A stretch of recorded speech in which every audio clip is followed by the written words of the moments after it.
Over the past several months, I've worked with council support to strengthen the public's trust in how this government makes its financial decisions. We created a bond election advisory task force rather than rushing to an election. We adopted stronger financial policies for our offices. We strengthened our financial management framework and adopted a decision tree to discipline our decision making. We expanded oversight of nonprofit contracts and procurement. And just last week, we approved the most comprehensive independent efficiency assessment in our city's history. Those aren't isolated actions. They are all part of the same commitment. Trust isn't created by promises. It's created by discipline. It's created by responsibility. Failed discipline and failure to responsibly follow policy, financial policy, is why we are today in this difficult position. There's talk of people wanting change. One of the things I believe the people want to see changed is how this government provides discipline when it comes to financial responsibility. I've said from the beginning that this discussion has never been about whether Austin needs more parks. It does. It has never been about whether our cultural centers or libraries matter, because they do. It has never been about whether there are worthy projects waiting for investment. There are. The question has always been something different. Can we ask taxpayers to approve new debt before we've honored the financial policies we adopted to protect them? Can we abandon the very process we created because the answer it produced isn't the one some hoped for? Is this the right time to increase costs to our constituents? I don't believe it is that time to negatively impact affordability, or that we should abandon a process created to increase trust. We didn't create the Bond Election Advisory Task Force to ratify a predetermined outcome. We created it to inform one. We didn't adopt financial policies because they would always be easy to follow.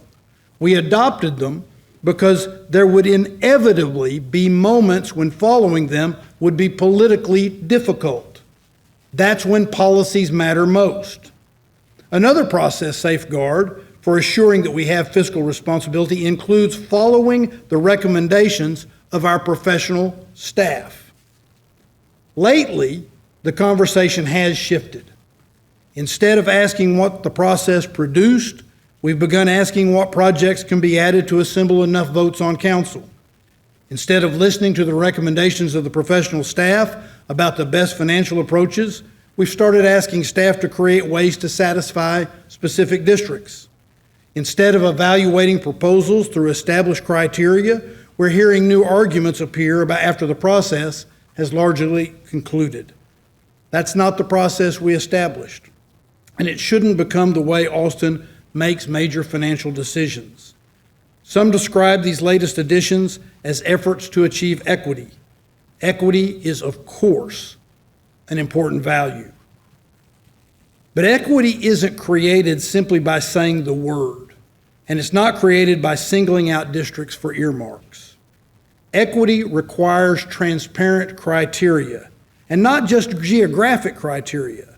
It includes the types of projects that people want or need. Things like we've heard about Metsicarte, the Carving Museum, and others. Equity requires transparent criteria, and equity requires consistent application, a process that can be explained and defended. Otherwise, it risks becoming something else entirely, something like ward politics. I've also heard suggestions that waiting somehow means we're against investment. That's a false choice. Responsible government isn't opposed to investment. Responsible government protects investment by making sure it happens in the right way and at the right time. That's stewardship. Responsible government doesn't ask taxpayers only one question: is this worthwhile? Of course, parks are worthwhile. Of course, community investments are worthwhile, but that's not the only question. Responsible government also asks, is this the right time? Is this the right way to pay for it? Those aren't obstacles to progress.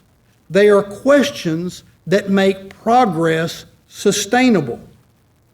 Government isn't defined by the size of its ambitions. It's defined by its ability to achieve those ambitions responsibly. And leadership isn't measured only by how often we say yes or what we get for our specific interests. Sometimes leadership requires the discipline to say, not yet. Because preserving public trust today makes it possible to accomplish even greater things tomorrow. That's the kind of government that I believe Austin deserves. We're asking the voters to trust us. We've done real work to create greater trust. Every safeguard we created over the last 2 years was designed for exactly this moment. Financial policies, the decision tree, the Bond Election Advisory Task Force, professional staff recommendations. They weren't designed to help us when everyone agreed. They were designed to guide us when there was pressure to do something else. Good government is disciplined government. Not rigid, not ideological, but disciplined. It follows the process it creates. It doesn't change the rules because they're inconvenient. It earns trust by demonstrating that its principles actually govern its decisions. We have spent months building a process designed to earn the public's confidence. We shouldn't abandon that process because it becomes inconvenient. We shouldn't weaken the trust we've worked so hard to rebuild. And that is why I'll vote no today. Not because I'm against parks, not because I'm against investment, but because I'm for disciplined government. And disciplined government is how public trust is earned. Mayor Pro Tem, you're recognized.